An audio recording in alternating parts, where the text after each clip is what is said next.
What's going on, FG fam? Welcome to another episode of the Detroit Tigers franchise here on MLB The Show 20. Today we have the end of the season episode for you as our AA Erie Seawolves are going into the postseason. We'll see what they can do, and then we will see if our Tigers can make the postseason as well. Make sure you drop a like, subscribe on this video to make sure that you stay up on all the content on the channel franchise all the time, all day, every day, and continue to support the series. We go into checking out this Minnesota Twins game as we take a 1-0 lead off of a solo shot, but then they get that right back in the top half of the third. They also get one in the fourth, but we tie it back up in the bottom of the fourth with another solo shot. They come back in the top of the fifth. We need to get a run. We can't get it, but it is a 3-2 lead for the Twins about midway through this game. And Lou Trevino is in there pitching. He gives up a solo shot in the top of the eighth, and the Minnesota Twins come out strong. Orlando Reyes trying to shut us down and get the win for Minnesota. Adley Rutschman at the plate, ground ball over to second base.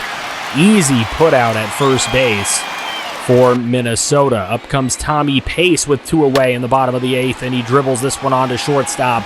That'll take care of the eighth inning, and we move into the ninth where Hunter Wood will pitch for them. 40 saves and 45 opportunities. The former Tiger on the mound. Here's Ketel Marte, and he will dribble this one up the center of the diamond. Cannot make the play over at second base, and Marte reaches.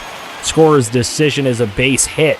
Up comes Alec Bohm, and he swings through the changeup low and away for a strikeout. Here comes Lindor, dribbled on the second opportunity to end the game for Minnesota, and they do just that with a double play in the bottom of the ninth inning. And Minnesota takes one in Detroit here. Big win for them. Braden Young, 7 innings pitched, 4 hits, 2 earned runs, and a walk. Lamonte Wade hit a home run for them to help them out as well.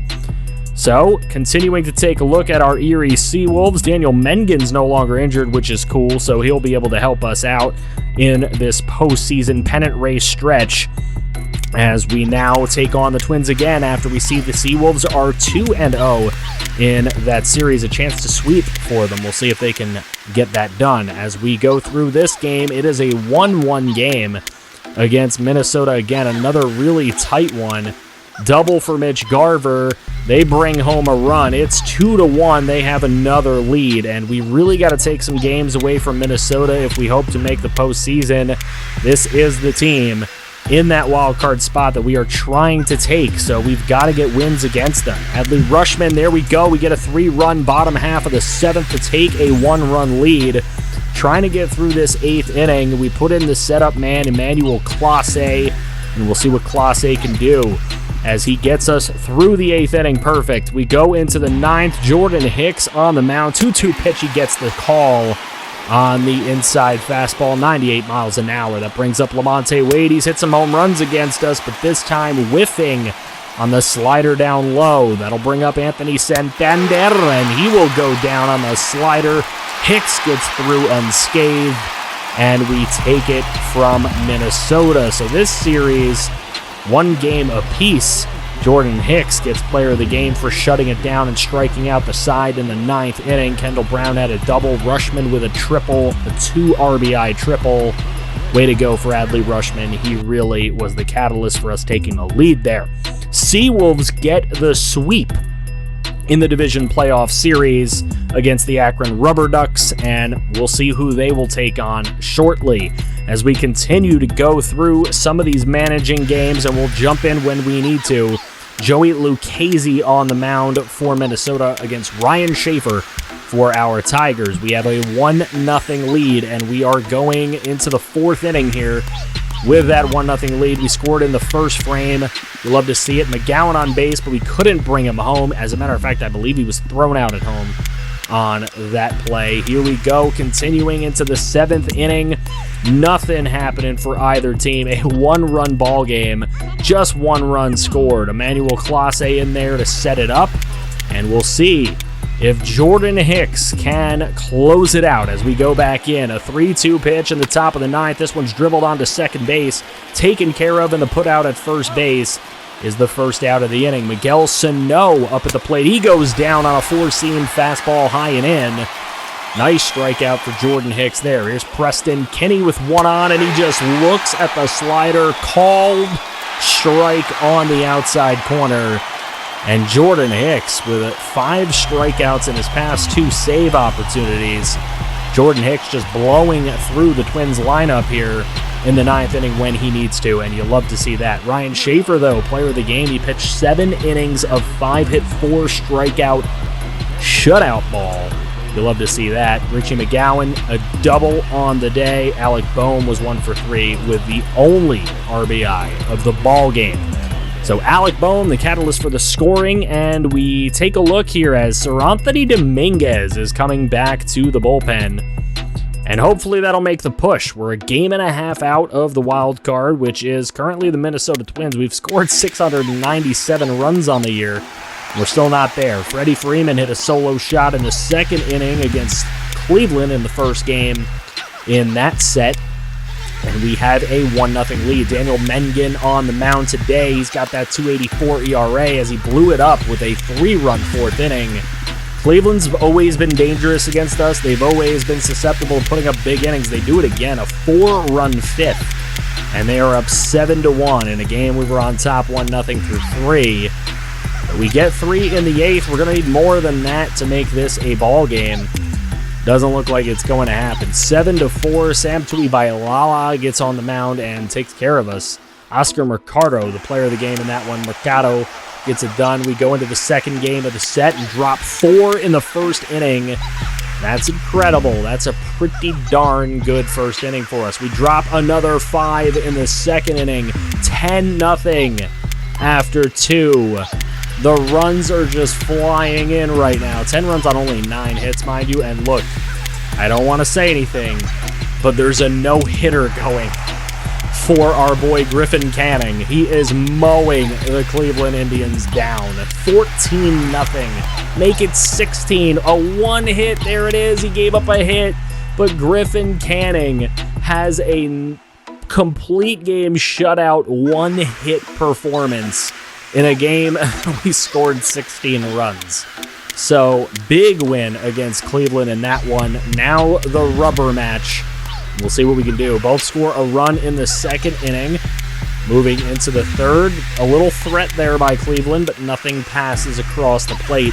There's Tommy Pace, and runners on the corners. We get nothing in.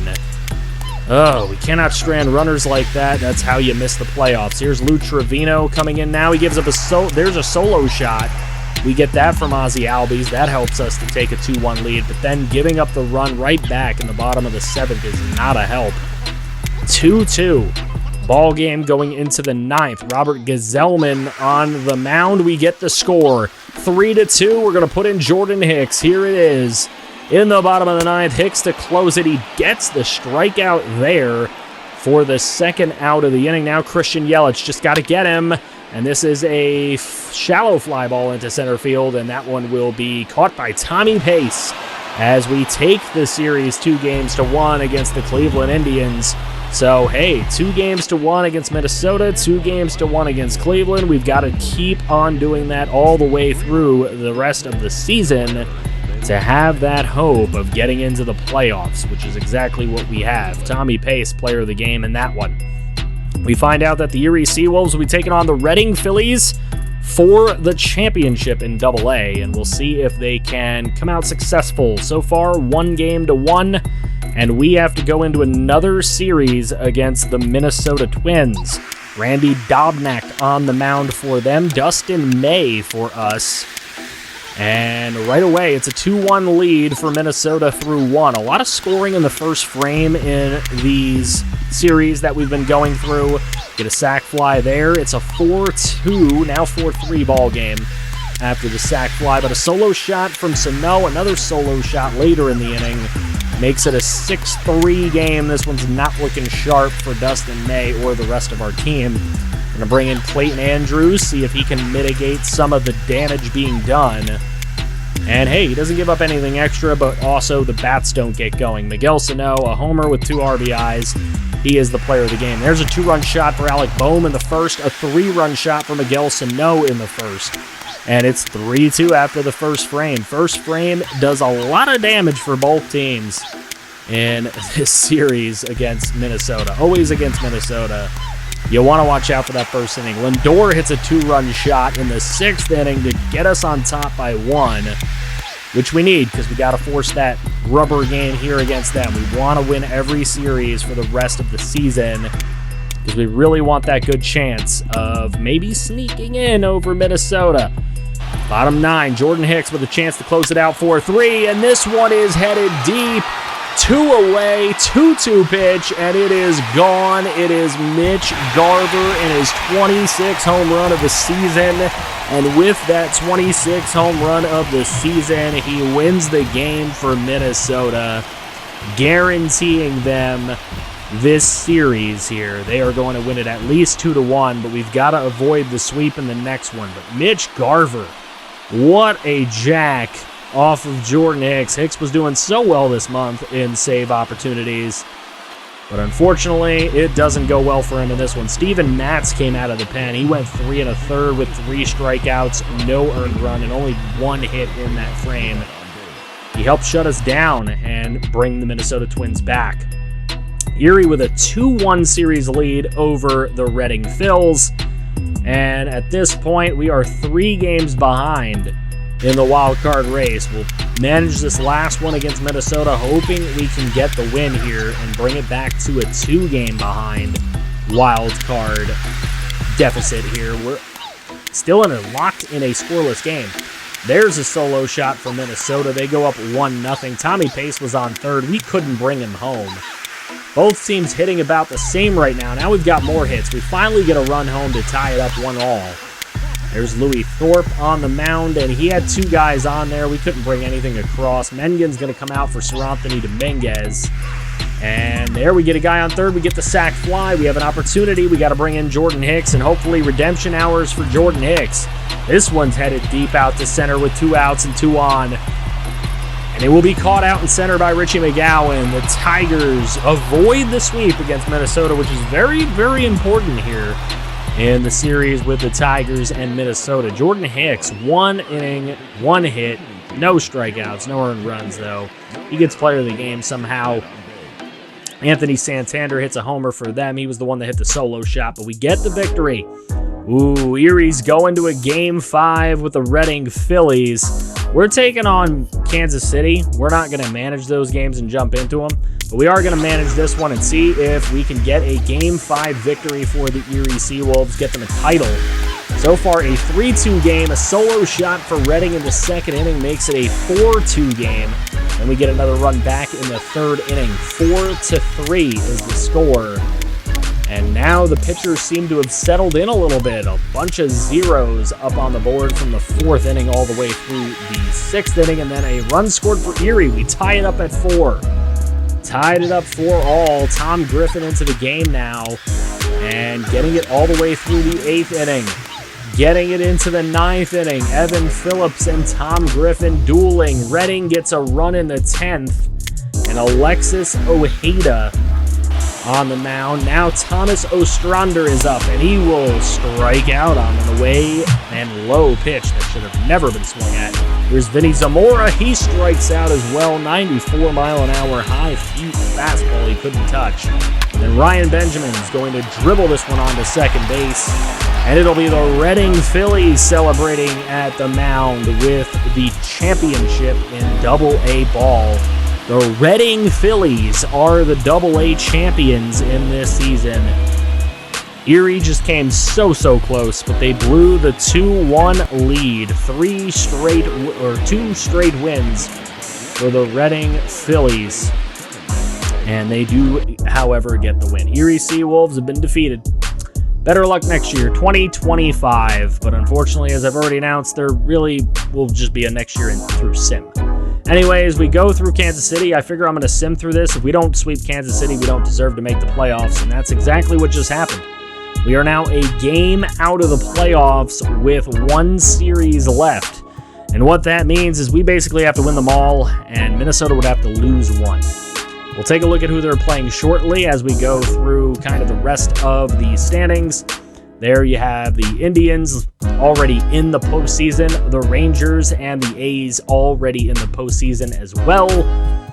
And it is just between us and Minnesota. The Mets are in the postseason with 100 wins. The Cubs are in. The Dodgers and Padres are in. The only thing is the Marlins and Reds are currently tied for a spot in the playoffs. And we'll see what ends up happening with those two teams. But here it is. We have a chance to sweep the Chicago White Sox, but we need the Twins to lose this final game against the Royals. They unfortunately win it. And I believe we did beat the White Sox, but we will finish one game out of the postseason behind Minnesota. Unfortunately, the slow start for this team was too much to overcome. And I hate to say that, but they did start very, very slowly. The Mets against the Dodgers in the NLCS, Indians against Twins. Indians win in 7, Mets win in 7, and the Mets have defeated the Indians in the 2025 World Series in 5 games, 4 games to 1. The Mets take down the Indians in the World Series. And we will take a look. Our hitting coach has decided to retire, so we're going to have to replace him in some way, shape, or form. And we will see what we are able to do in this offseason. Now, I'm going to go through the offseason as if I was going to play games in the next season, but we won't be playing any games. We will be simming through the season, taking a look at things. If you guys were hoping to see your players and how they're performing, we will see a career look in episode 100 at every single player that played as a user player. So we're going to take a look at retirements for now. We're going to go through about 3 sim season episodes, and then we are going to get to that episode 100, where we're going to have 97, 98, and 99 will be sim seasons. And then episode 100 is where it's all going to end, where you guys will get to see if your players make the Hall of Fame, and kind of like a career look once they retire at what all their stats and everything were. So we will do that in episode 100. So continuing on, Dallas Keuchel is going to retire as well. A lot of retirements on this list, and a lot of guys no longer playing. Martin Maldonado is gone. Trying to pick out the good names. Jake Odorizzi is gone. James Paxton. A lot of guys leaving. Jose Rojas, Miguel Rojas, Bubba Starling, I love the name. Masahiro Tanaka is gone. Dave Zambrano, Alex Wood, a lot of guys are disappearing. Zach Wheeler, but no players inducted into the Hall of Fame this season. So that leaves us right here. The off season is upon us. I will go through that entire offseason and regular season of next year in the next episode. Ozzie Albies, Freddie Freeman, Jake DeGrom, Matt Strom, and Whit Merrifield all coming up as contracts we would need to resign. I'd love to bring back Albies. The rest, meh, we can find replacements. But we'll see what happens. Let me know what you think in the comments section below. Who would you bring back? And make sure that you drop that like, subscribe if you're new to the channel for the love of franchise content. It's literally all we do here. I hope you guys are hyped for getting to the end of this series and opening us up for an MLB The Show 21 series. Let me know in the chat what teams you think I should consider for MLB The Show 21, and maybe I'll take it into consideration. I thank you guys so much for watching, and if you want to see more franchise, make sure you click right here to see some more franchise.